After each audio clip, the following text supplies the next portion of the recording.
agar ulun bisa menyampaikan argumentasi kenapa RUU Cipta Kerja ini kami sahkan di DPR RI. Karena ulun pikir tidak ada yang lebih absah untuk menjelaskan ini selain kami anggota DPR.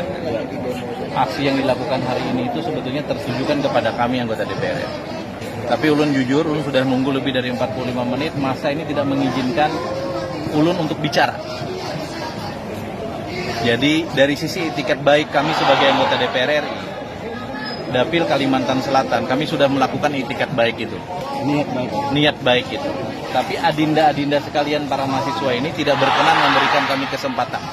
Bagi ulun, ini penting diketahui oleh masyarakat Kalimantan Selatan bahwa kami sudah membuka diri. Ini masa reses, ulun sudah berada di Kalsel dan ulun siap untuk berdiskusi dan menyampaikan apa itu persoalan RUU Cipta Kerja. Termasuk kenapa RUU ini harus kami sahkan. Bahwa ada pasal maupun ayat yang menjadi kritik baik oleh masyarakat maupun mahasiswa terkait dengan RUU Cipta Kerja ini, mari sampaikan dan mari kita kaji secara intelektual dengan cara dialogis yang benar dan baik. Dan ulun sebagai anggota DPR RI Dapil Kalsel akan siap memperjuangkan revisi rancangan Undang-Undang Cipta Kerja ini. Biarlah rancangan undang-undang ini disahkan dulu karena memang sudah kami paripurnakan. Sekarang bolanya ada di Presiden. Setelah itu kemudian berbagai macam revisi siap kita kemudian lakukan kembali.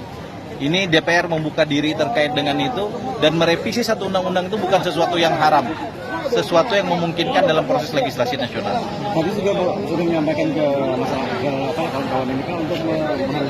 Sudah, tapi belum diizinkan. Katanya ini panggungnya mahasiswa. Alasan mereka apa? Ya begitu aja, karena ini panggungnya mahasiswa. Jadi menurut ulun ini sudah beda dengan aksi pertama. Aksi pertama menginginkan ada dialektika dengan DPR RI. Kala itu DPR RI tidak ada, karena memang kami belum reses pada saat itu. Nah sekarang ulun datang ke sini tanpa diundang. Ulun ingin membuka diri, dialog dengan teman-teman, tapi ulun nggak dikasih. Jadi ini aja yang mungkin biar dipahami oleh semua pihak yang ada di sini bahwa kita tidak menutup diri. Tapi justru aksi pada hari ini mari kita kontrol bersama agar aksi ini justru bukan menjadi panggung tanpa pesan.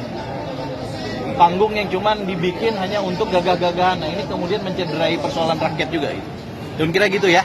Makasih. Pak, kalau revisi memungkinkan dengan waktu yang sesingkat itu? Bukan, undang-undang ini kan undang-undang ini kan disahkan. Jadi pilihannya cuma dua. Judicial review pada satu pihak ke Mahkamah Konstitusi, atau kalau mau lewat kami lagi, kami membuka diri untuk revisi. Tetapi tolong baca dulu undang-undangnya. Ini kan undang-undangnya belum dinomorin, ya kan? Belum dicantumin di lembaran negara. Artinya peluang revisi masih bisa? Ya dong, kita ini nggak mungkin mau melawan rakyat. Tapi tolong rakyat baca dulu undang-undangnya. Pahami dulu ya. Nah iya kan belum ditandatangani presiden, Bos. Belum dicantumin di lembaran negara. Jadi gini, proses pembuatan RUU itu setelah dibahas bersama antara pemerintah dan DPR, ya kan, kemudian diparipurnakan di DPR, dikirim ke presiden. Presiden menandatangani, dibuat di lembaran negara, baru ada nomornya, undang-undang nomor sekian tahun 2020 tentang Cipta Kerja. Ini proses itu belum. Setelah itu dilakukan, maka pilihannya dua. Satu judicial review, atau kita revisi kembali melalui pemerintah dan DPR. Saya kira Presiden sudah menegaskan itu kok. Diminta kepada semua provinsi di Indonesia untuk menginventarisir masalah yang mana pasal dan ayat yang bermasalah. Tetapi basis kita intelektual.